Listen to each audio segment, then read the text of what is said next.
आज मार्केट ने 3 दिन का विनिंग स्ट्रिक कंप्लीट किया है। सेंसेक्स आज 633 पॉइंट्स ऊपर क्लोज हुआ, अराउंड 76,000 पॉइंट्स, और निफ्टी ने 197 पॉइंट्स बढ़ के 23,000 पॉइंट्स पे क्लोज हुआ, क्वाइट सॉलिड। आईटी स्टॉक्स ने आज शो स्टील किया है। टीसीएस, इन्फोसिस, एचसीएल टेक सब ने स्ट्रॉन्ग बाइंग थी। टेक सेक्टर ने मार्केट को ऊपर खींचा और मिड कैप और स्मॉल कैप भी बेहतर रहे। छोटे स्टॉक्स ने भी परफॉर्मेंस दिखाई। अब बात करते हैं ग्लोबल पिक्चर की। ब्रेंट क्रूड थोड़ा ठंडा हुआ, 101 के आसपास। पहले ये 103 पे था, अब थोड़ी रिलीफ आई है, लेकिन टेंशन्स अभी भी है। ईरान इजराइल कॉन्फ्लिक्ट चल रहा है और ईरान की सिक्योरिटी चीफ अली लरीजानी की डेथ कंफर्म हो गई है। ये जियोपॉलिटिकल रिस्क अभी भी मार्केट पे नजर रखा है। ट्रंप ने कहा है कि वॉर सून खत्म हो सकती है, लेकिन कोई सॉलिड टाइमलाइन नहीं। एक इम्पॉर्टेंट पॉइंट, एफआईआई ने कल 4,700 करोड़ के शेयर्स बेचे, लेकिन डीआईआई ने 5,225 करोड़ की सॉलिड बाइंग की। मतलब डोमेस्टिक इन्वेस्टर्स ने मार्केट को संभाला, which is a good sign. आज रात यूएस फेडरल रिजर्व का एफओएमसी डिसीजन आने वाला है। इंटरेस्ट रेट पे क्या होगा, यही सबसे बड़ी नज़र है ग्लोबल मार्केट। अब बात करते हैं गोल्ड और रुपी की। एमसीएक्स पे गोल्ड 1,56,900 पर 10 ग्राम के आसपास चल रहा है। सेफ हेवन की डिमांड बढ़ चुकी है और रुपी डॉलर के अगेंस्ट 92.3 से चढ़कर 92.6 रेंज के आसपास आ गया है। नेक्स्ट अपडेट है इटर्नल।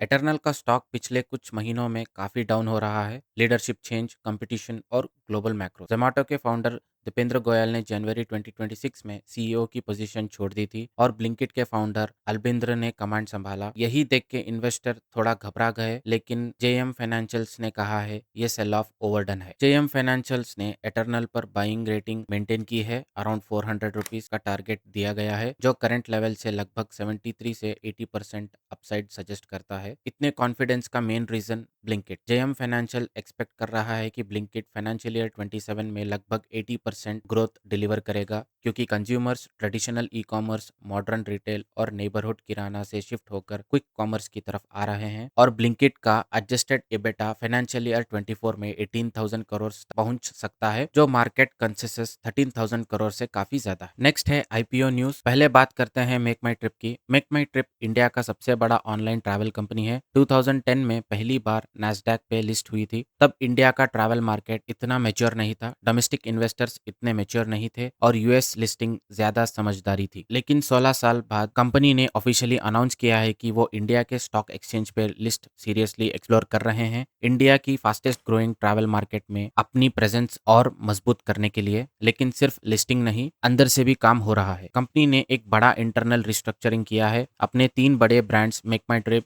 गोआईबीबो और रेड बस को एक सिंगल इंडियन एंटिटी के अंदर लिया है। ये एक तरह का कंपनी का रिस्ट्रक्चरिंग है, ताकि डोमेस्टिक इन्वेस्टर्स और रेगुलेटर्स के लिए स्ट्रक्चर सिंपल हो। तो इन्वेस्टर्स के लिए क्या मतलब, कंपनी के पास अभी भी 87 मिलियन से ज्यादा लाइफ टाइम कस्टमर्स हैं, 549 मिलियन ऐप डाउनलोड्स हैं, 32.5 मिलियन होटल रूम्स और 104 मिलियन बस टिकट्स सेल हो चुके हैं। कंपनी एआई पे भी बड़ी बेट लगा रही है। उनके एजेंटिक ट्रिप प्लानर मायरा, जो हिंदी, तमिल, कन्नड़ा और जैसे मल्टीपल लैंग्वेजेस में काम करते हैं, रोज 55,000 प्लस कन्वर्सेशन हैंडल करता है। और एक्विजिशन भी हो रहे हैं, जैसे कि कंपनी ने फ्लेमिंगो ट्रांसवर्ल्ड, एक regional group holiday package company में मेजॉरिटी स्टेक लिया है। साथ ही वीजा प्रोसेसिंग प्लेटफॉर्म अल्टियास में माइनॉरिटी इन्वेस्टमेंट भी है। मतलब वीजा के लिए फ्लाइट तक सब टेकन केयर। अब बात करते हैं दूसरी स्टोरी की।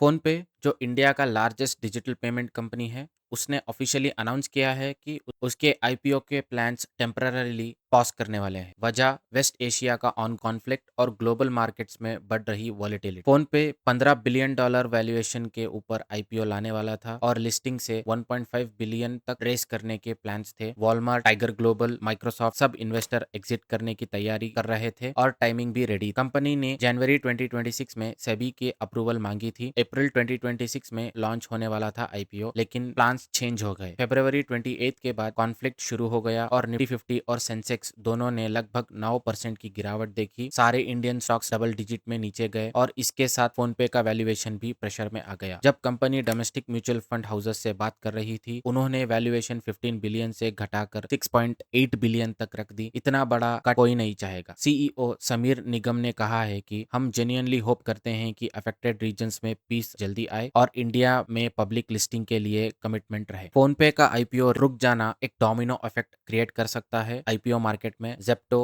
ओयो, रेजरपे, भारत पे जैसे कंपनीज जो अपना आईपीओ प्लान करने वाले थे, उनके टाइमलाइंस भी शिफ्ट हो सकते हैं। तो लाइक, शेयर और सब्सक्राइब करिए और देखते रहिए IUB finance for more business and financial news.